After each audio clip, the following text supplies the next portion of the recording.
पुण्य श्लोका लोकमाता अहिल्याबाई की 300वीं जन्म जयंती के अवसर पर निसरपुर में धनगर समाज के सानिध्य में सर्व हिंदू समाज के साथ भव्य चल समारोह और शोभा यात्रा निकाली गई। वहीं निसरपुर स्थित खंडवा बड़ौदा मार्ग के समीप चौकड़ी पर 300वीं जन्म जयंती के अवसर पर लोकमाता अहिल्याबाई की सुंदर मूर्ति का अनावरण किया गया। देखिए पूरी खबर। अनावरण समारोह में पूज्य संत श्री श्री 1008 श्री अयोध्या दास श्री 108 श्री श्री राम बाबा राजेंद्र पाटीदार डॉक्टर शालिनी रातौरिया मुख्य अतिथि अमृता भावसार विशेष रूप से शामिल हुई। इस दौरान मुख्य अतिथि तथा वक्ता डॉक्टर शालिनी रातौरिया, महिला समन्वय प्रांत संयोजिका तथा प्रखर वक्ता अमृता भावसार, बौद्धिक प्रमुख के द्वारा उपस्थित जनों को संबोधित किया गया। डॉक्टर शालिनी रातौरिया ने अपने संबोधन में कहा कि जिस प्रकार लोकमाता अहिल्या के पति के स्वर्गवास होने के बाद अहिल्याबाई को सती होने से उनके सास ससुर ने रोका और कुटुंब की सही परिभाषा को सार्थक कर अहिल्या देवी को अच्छी शासक बनाया, उसी प्रकार हमें भी उन आदर्शों को अपने जीवन में उतारकर वसुदेव कुटुंबकम के मंत्र को आगे बढ़ाना है। आज न्यायप्रिय, धर्मपरायण और पुण्य श्लोका लोकमाता अहिल्याबाई की 300वीं जयंती है।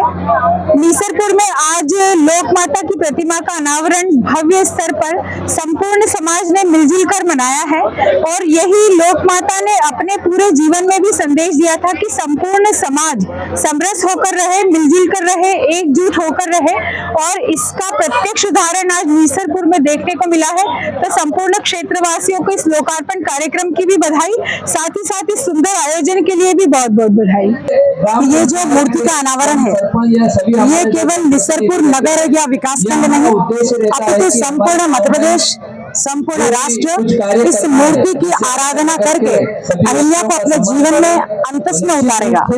हम किसी व्यक्तित्व को केवल पढ़ने, लिखने और सुनने तक निर्भर नहीं रहे, अभी तो आने वाले कई युगों तक इसके जीवन वृत्त को अंतस में धारण करें। लोकमाता अहिल्या देवी वैसे भी व्यापक रूप से आज के समाज में महत्वपूर्ण है, क्योंकि वे केवल एक साम्राज्य नहीं थी, अपितु इस राष्ट्र के ध्येय को पूर्ण करने और सनातन की परिपाटी को चारों धामों तक फैलाने वाली प्रथम स्त्री थी। जिस प्रकार से आदि गुरु शंकराचार्य ने चारों धामों में यात्रा करके मठ का स्थापना की, उसी तरह से वही कार्य लोकमाता अहिल्या देवी ने उन जीर्ण शीर्ण धर्मस्थलों को और अन्य धार्मिक कार्यों का जीर्णोद्धार करके समाज में अलग तरह का कार्य प्रारंभ किया था। वो कार्य किसी साधारण स्त्री से नहीं हो पाता। वो एक धनगर समाज के छोटे से परिवार में जन्मी हुई महाराष्ट्र के चोटी गांव से प्रारंभ हुई थी। पेशवा के प्रतापी सम्राट मल्हारराव होलकर ने जब उनको शंकर भगवान के मंदिर में चौंडी गांव में देखा, तो सीधे उन्होंने उनकी विनम्रता, उनकी सरलता, उनकी सहजता, उनकी समग्रता को देख करके ये कहने का संकल्प लिया कि मेरे पुत्र की पत्नी यानी मेरी पुत्रवधू यही बालिका होगी।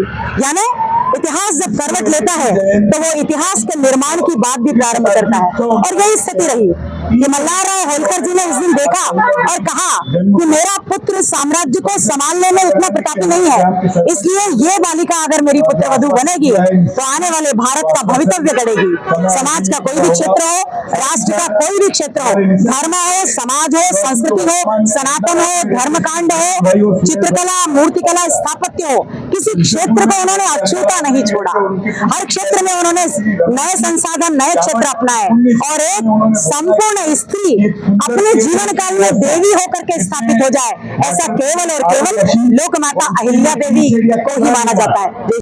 कुल मिलाकर देखा जाए तो पुण्य श्लोका लोकमाता अहिल्याबाई की 300वीं जन्म जयंती के अवसर पर निसरपुर में धनगर समाज के सानिध्य में सर्व हिंदू समाज के साथ भव्य चल समारोह और शोभा यात्रा निकाली गई। Bureau report, MP news, Nisarpur.